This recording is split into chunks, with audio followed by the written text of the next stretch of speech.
tell me who you are and what is your organization? All right. I am Megan Poindexter, and I'm the Executive Director for the Senior Resource Center for Douglas County. So, how has the Senior Resource Center adapted to the COVID-19 pandemic? We've been really fortunate. So one of the unique things of our recent history is that we had just moved into our brand new renovated building here at 745 Vermont in downtown Lawrence, only a few months before all of this happened. So the the benefit that that gave to us is that our muscle for adapting to change was already pretty strong. We had gone through a really significant model change and scenario change just a few months prior. That meant that my staff are already very, very good at being flexible and thinking outside the box. So for us, it was Thursday, March 12th, and all of a sudden, we realized, no, this needs to happen. We need to close our brand new gorgeous building that we just got moved into, that we just got all of our programming up and running again, and in such a great fashion. And we need to shut this down right away. Our demographic are seniors, so of course high risk population, and a lot of our staff are also, frankly, in the high risk population. And so we were able to adapt a lot easier than I really initially thought we would, because we were able to create those to-do lists. They were a little fresh in our memory, and so we did move all of our administrative staff home, but they were able to continue taking all of the calls and inquiries that we always get from seniors about how to navigate their life changes. Yes, seniors really moved into quarantine style life very, very quickly, and which was great. The thing that unfortunately is that you don't stop getting older. Just because I know I have more gray hairs than I did in March, but nobody stops getting older just because you're in this kind of funky situation, and you're still navigating life's journey. So our staff were still able to help out with all of the regular things that we've always helped people navigate with their Medicare enrollment and any seniors in crisis due to new diagnoses or health situations. We were able to assist them through that process as well.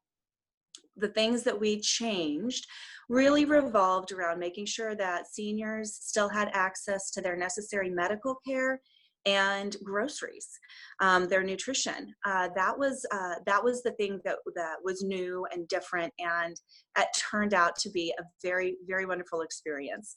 Our senior wheels team, our transportation team, that I hope everyone has seen driving around town, our vans. So they never stopped. They never stopped driving. And we did have a few of our drivers who, like I mentioned, were in a high risk category. So they did take a step back, but we had a core team that has driven every day this entire time, making sure that individuals who needed to get to chemo or dialysis, things that can't wait. There were a lot of medical appointments that were delayed or rescheduled, but there's others that just can't. So they were able to continue providing that transportation, no problem. What we also realized is with the grocery situation, and of course we all experienced the changes in toilet paper and all the things. For our senior folks, there was this general societal shift towards online grocery shopping. And for someone who maybe doesn't have the internet, has never purchased anything online, we even have some seniors who don't have a debit or credit card. And so they were really in a pickle. And so our staff, our administrative staff, shifted to taking people's grocery orders for them over the phone. Like, we basically played customer service for the grocery stores. The grocery stores, as we all know, were really, really overwhelmed and would have loved to do this, I'm sure, themselves, but they did not have the capacity. And we wanted them getting our toilet paper on the shelves, right? That's where we wanted them spending their resources. But we were able to do grocery shopping for seniors over the phone, run their credit card, and then our staff, our driving staff, would go pick those groceries up and deliver them. If for anybody who had the experience where you place your grocery order one day and the groceries themselves weren't available for pickup for 3, 4, 5, 6, 7, 8, 9 days, especially right there at the beginning. We also did a lot of troubleshooting with seniors who were caught off guard and had not stockpiled any of the things that they needed. So we did do some real special things at the beginning in a very one-on-one basis. We worked real closely with Just Food and with the Salvation Army with their food delivery process. We immediately shifted to becoming proxies for folks at Just Food so that we could pick up their food boxes and get those out to them, and had a wonderful partnership there. So, that was the real big new thing that we had done. But a lot of what we want to do is offer engagement activities and social engagement for seniors. That's the thing that with the building closed, we really weren't able to do. So we did make as much effort as we could to offer things online. We have a very popular yoga class. And so, yes, there's lots and lots of yoga that you can find online, but not as many which are appropriate for someone who maybe has some mobility issues and needs that really, really low impact. So we were putting those out into the world as much as we could to try and help people at least maintain a semblance of that routine that they enjoy, that keeps them engaged. So those are the really big things.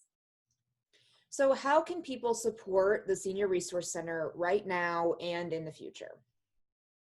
Wonderful question. So, of course, we are a nonprofit, and so we do receive a great deal of support from Douglas County, and so I always want to thank the Douglas County Commissioners for the financial support that they provide to us. But we are not actually part of the Douglas County structure. A lot of people kind of assume that we are, but we're not. And so we are reliant on financial contributions from individuals to help us keep going and fill in some of those gaps. So, for instance, I mentioned the groceries and the medical appointments. Typically, we do provide that service for a very affordable fare. And we did not charge anything during this time period that we've been closed. We did all the grocery deliveries for free, and we did all of those medical appointments for free because it was just the right thing to do. And so we do need to fill in some holes that subsequently created for us. And as we work towards normalcy, one thing that I would really love is to know what the seniors in our community are going to want from us first. I would love any feedback or engagement that seniors or their families can say, all right, I'm ready to leave the house. What I'd really like to do first is get back to that yoga class. How can we do that with the appropriate physical distancing? That's one of the ones that's top of our priority list, is how can we make that particular class happen. One thing that has been vexing us a little bit is that so many volunteers of our community are themselves retirees. They've retired, but again, that shifts them into that at-risk category. And so there's going to be some needs going forward for volunteers in our community that are not retirees, that fall outside of that high at-risk category, to help not just the Senior Resource Center, but a lot of nonprofits in Douglas County get their programs really up and running again, the ones that are reliant on volunteer support and that critical human resource. And so if you're outside that category, and maybe you've got a favorite nonprofit, they may not be ready to take new volunteers yet, but they're going to be soon. Seniors benefit from a lot of these different organizations, not just from the Senior Resource Center. And so I always plug my community partners and my buddies out here that are providing these social services, because I want them to succeed. When they succeed, we all succeed.